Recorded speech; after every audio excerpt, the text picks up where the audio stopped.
eksaktong alas 4:14 ng madaling araw sa port ng Novorossiysk. Isang Russian sailor na nakatayo sa deck ng isang $470 million na improved kilo-class submarine ang nagsindi ng sigarilyo. Hindi niya alam na ang kamatayan ay lumulutang na wala pang 3 talampakan mula sa kanyang hull. Sa loob ng eksaktong 30 segundo, ang isang routine night watch ay magiging isang catastrophic failure. Isang trahedya na magpaparalisa sa Russian Black Sea Fleet. Gayunpaman, ang malaking pagkakamali ng Russia ay hindi lang ang basta pag-atake sa kanila. Ito ay ang pagkahulog sa isang bitag na maingat na pinlano ng SBU. Ilang buwan bagong operasyon, alam ng SBU na hanggat nasa area ang Il-38N Sea Dragon, ang anumang maritime drone ay magiging parang $50,000 na paperweight lamang. Para mapatay ang submarine, kailangang bulagin muna ang Dragon. Kung ikaw ang commander ng misyon na ito, paano mo itutumba ang isang Sea Dragon bago ipadala ang mga drone? Ang map ng operasyong ito ay magiging isang masterclass sa strategic destruction. Gagawa itong parang barya lang ang pinakamagandang ROI sa Wall Street. Alas 11 ng gabi, isang tago na airstrip sa malalim na bahagi ng Ukraine. Ang isang Beaver drone ay dumaan sa tarmac at lumipad patungo sa napakalamig na kadiliman. Ito ang premier deep strike asset ng Ukraine. Inalis ng ground crew ang mga chocks. Bumilis ang drone, tumalbog sa magaspang na aspalto bago lumipad sa itim na kalangitan. Agad pagkatapos ng take-off, ang onboard flight computer ay nagsagawa ng isang hard dive. Nanatili ito sa isang nakakatakot at mababang altitude na 150 feet lang. Ito ang tinatawag na nap of the earth flying sa pinaka-extreme na level nito. Sa taas na ito, pisikal na nagtatago ang drone sa likod ng kurbada ng mundo at mga puno. Dahil dito, hindi ito makita ng mga long-range S-400 search radars na nag-i-scan mula sa Crimea. Sa loob ng drone, ang mga communication modules ay patay. Walang Starlink, walang radio control, at walang video feed. Ang pagpapadala ng signal sa mga oras na ito ay magpapailaw sa mga Russian electronic warfare sensors na parang flare sa madilim na kwarto. Sa halip, ang Beaver ay lumilipad ng autonomous. Ginagabayan ito ng isang military-grade anti-jamming GPS na may kasamang high-precision laser ring gyroscope. Alam nito kung nasaan ito. At mas importante, alam nito kung saan ito pupunta.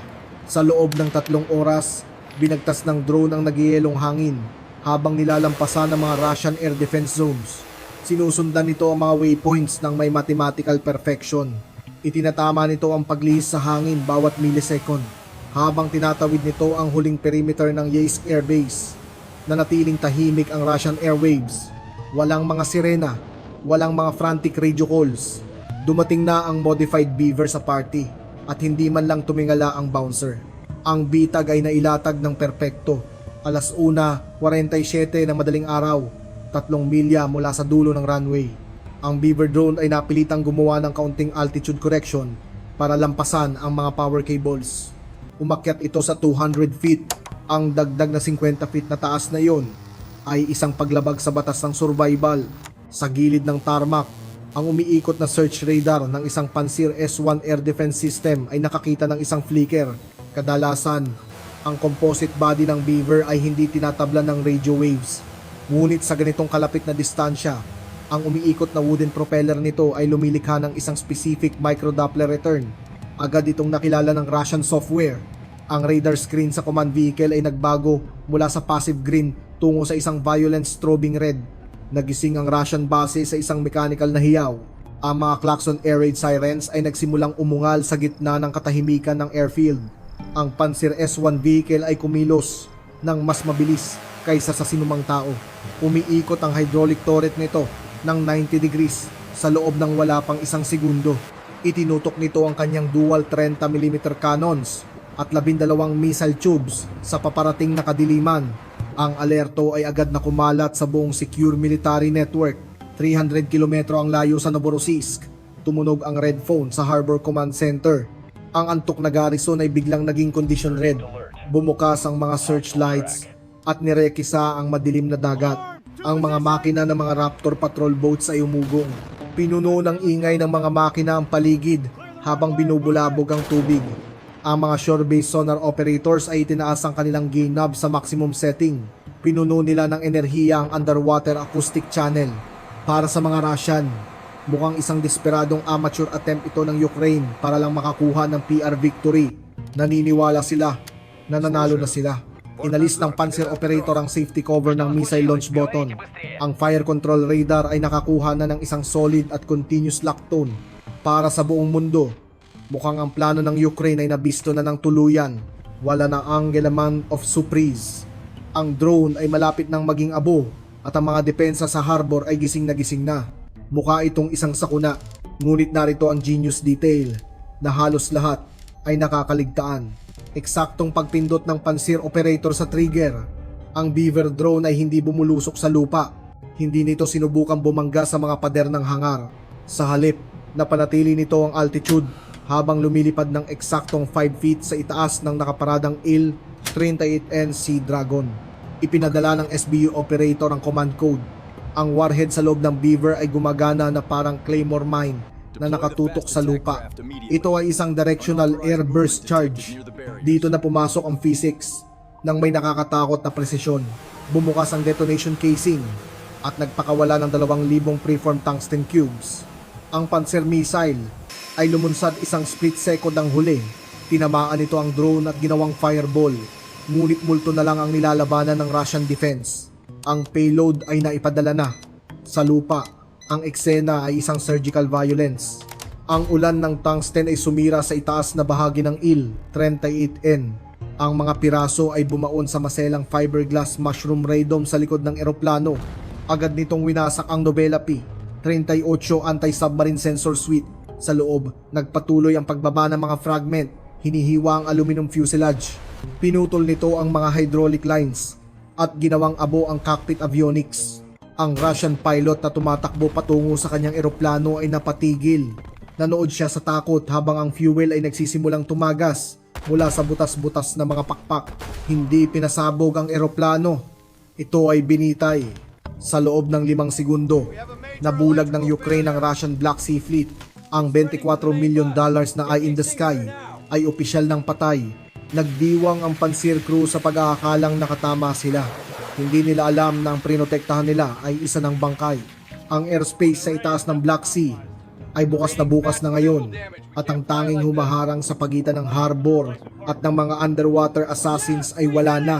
2:00 ng madaling araw, ang selebrasyon sa Kiev bunker ay tumagal lamang ng 10 segundo.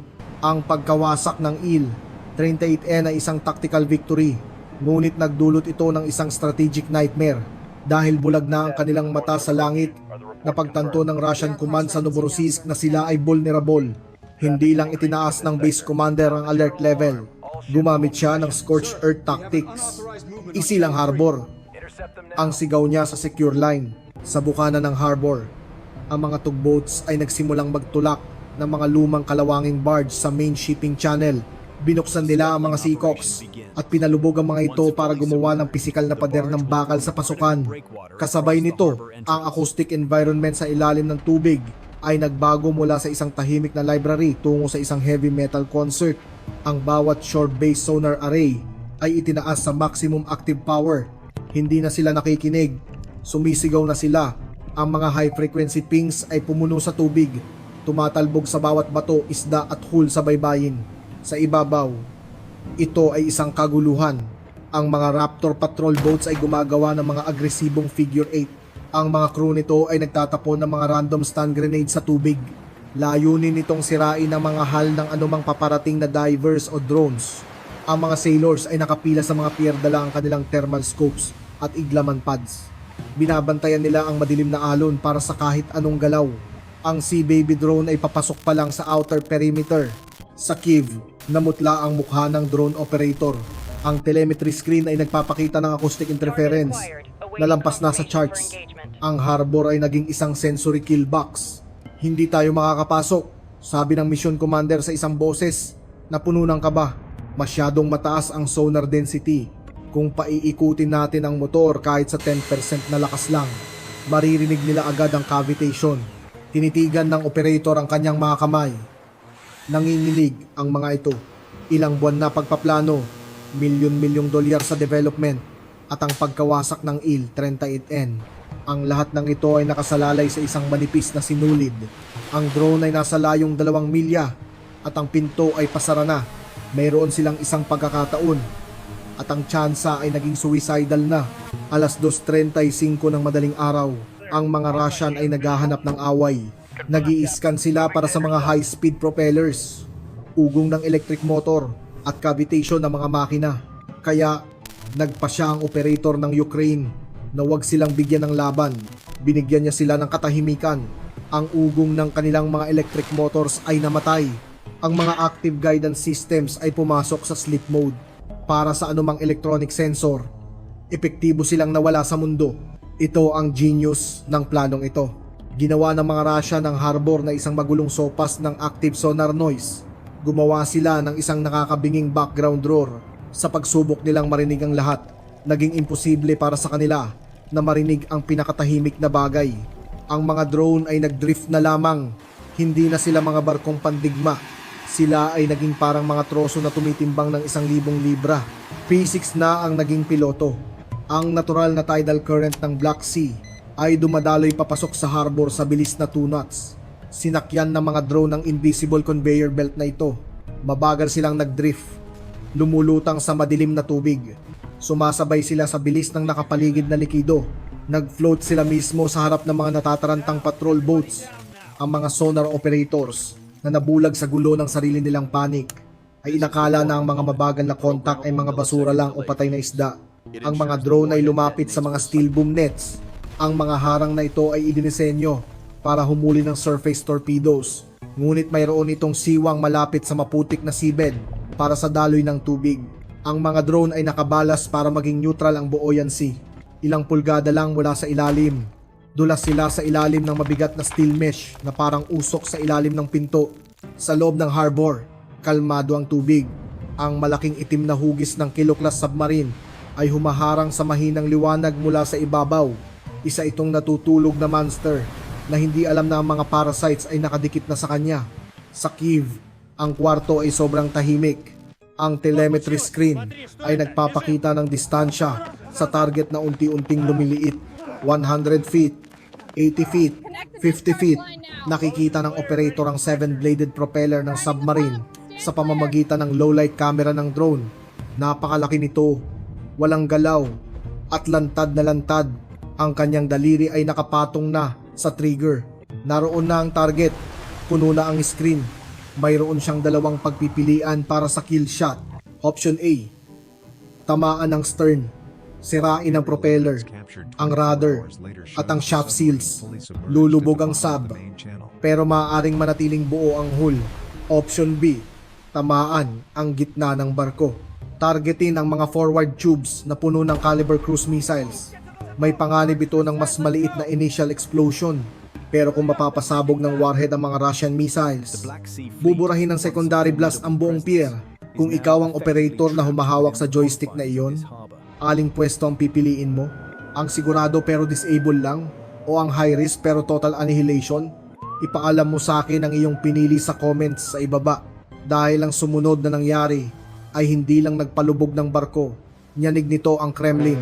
Alas 3 ng madaling araw, ang SBU, Mission Commander sa Kyiv, ay lumapit sa microphone at nagsalita ng isang malamig na salita. Detonate. 2,000 milya ang layo sa ilalim ng putik ng Novorossiysk Harbor. Ang mga logic board sa loob ng 2 Sea Baby drones ay prinoseso ang command sa loob ng 3 milliseconds. Ang mga electric motors ay sumipa ng huling beses para idikit ang mga warhead sa bakal na balat ng submarine. Pagkatapos, ang mundo ay naging puti. Ang 2 drone ay sabay na sumabog ng direkta sa ilalim ng stern ng submarine. Hindi ito parang fireball sa Hollywood. Ito ay isang physics event. 1,000 libra ng high-grade explosive ang naging superheated gas sa isang instant. Ang tubig, dahil hindi ito napipiga, ay tumangging gumalaw. Sa halip, kumilos ito na parang isang solidong semento na anvil. Pinilit nito ang 100% ng pwersang iyon paitaas. Sa ibabaw, ang pier ay tumalon ng 2 talampakan sa ere. Isang malaking geyser ng putik at puting bula ang tumalsik ng 200 feet sa langit. Mas mataas pa ito kaysa sa mga kalapit na cranes. Ang tunog ay dumating makalipas ang isang split second. Isang malalim na bitak na bumasag sa mga bintana 3 milya ang layo sa sentro ng lungsod. Ngunit ang totoong pagkawasak ay nangyari sa mga millisecond pagkatapos ng flash. Dito na ipakita ang Ukrainian engineering genius. Ang mga warhead ay hindi lang basta sumabog. Gumamit sila ng isang programmable millisecond delay fuse. Bakit? Dahil kung sumabog sila agad sa pagtama, ang enerhiya ay masasayang lang sa pagsaboy ng tubig. Sa pagantala ng pagsabog hanggang sa mabaon ang warhead sa hull, ang pagsabog ay lumikha ng isang water hammer effect. Ang pressure wave ay bumaon sa outer light hull ng submarine at tumama sa inner pressure hull. Dahil ang pagsabog ay nanggaling sa ilalim, ang shockwave ay pumasok sa steel tube at nakulong sa loob. Tumalbog ito sa mga internal bulkheads na nagpapalakas sa sarili nitong destructive power. Ang resulta ay isang catastrophic structural failure. Ang malaking steel rudder ay naputol na parang tuyong tingting. Ang propeller shaft, isang solidong bakal na kasing kapal ng tangke, ay marahas na napilipit. Winakasan nito ang mga watertight seals sa engineering compartment. Ang stern ng submarine ay hindi lang tumagas, ito ay nagkapira-piraso. Ang tubig ng Black Sea ay pumasok sa engineering room sa lakas na 600 pounds per square inch. Sapat na lakas ito para hatiin ang katawan ng tao sa dalawa. Nagkaroon ng kaguluhan sa pier. Ang mga Russian sailors na nabingi sa pagsabog ay nagtatakbo ng paikot-ikot. Ang mga alarm klaxons ay nagsimulang umungal kasabay ng sigawan ng mga opisyal. Ang mga damage control teams ay nagmadali sa gilid ng dock, dala ang mga pumps at hoses. Ngunit para lang silang sumusubok na ubusin ang tubig sa swimming pool gamit ang kutsara, ang mga batas ng buoyancy ay nawalan na ng bisa. Ang 3,000 toneladang kilo-class submarine ay nagsimulang dumaing sa tunog ng napipilipit na bakal. Ang stern ay bumagsak na parang bato na humihila sa bow pa itaas. Ang sasakyang dagat ay tumagilid ng malakas, 30 degrees sa starboard. Ang unsinkable missile carrier ay patay na sa tubig. Ang mga internal organs nito ay puno na ng tubig dagat at battery acid. Makalipas ang 24 oras, ang high-resolution commercial satellite imagery ay nagkumpirma ng kahihiyan. Ang submarine ay nakasandal na sa ilalim ng harbor. Ang conning tower nito ay bahagya na lang lumilitaw sa ibabaw sa isang nakakaawang anggulo. Ngunit ang mga satellite photos ay nagpakita ng mas malaking irony. Sa kanilang panic agad matapos ang pagsabog, ang mga Russian ay nagmadaling magpalubog ng 2 pang barge sa pasukan ng harbor. Sa paggawa nito, nagawa nila ang hindi nagawa ng Ukraine. Matagumpay nilang nakulong ang sarili nilang natitirang fleet sa loob ng harbor. Ang Black Sea Fleet ay hindi na isang hukbong dagat. Sila ay naging bilanggo sa sarili nilang tahanan sa pagwasak sa IL, 38 NC Dragon sa airbase at sa kilo-class submarine sa pier sa loob ng iisang 24-hour window. Epektibong nabulag at nakastrat ng Ukraine ang Black Sea Fleet. Nang sabay, ang fleet ay takot na ngayon. Ang mga natitirang barko ng Russia ay paralisado. Itinigil nila ang pagpapatrolya.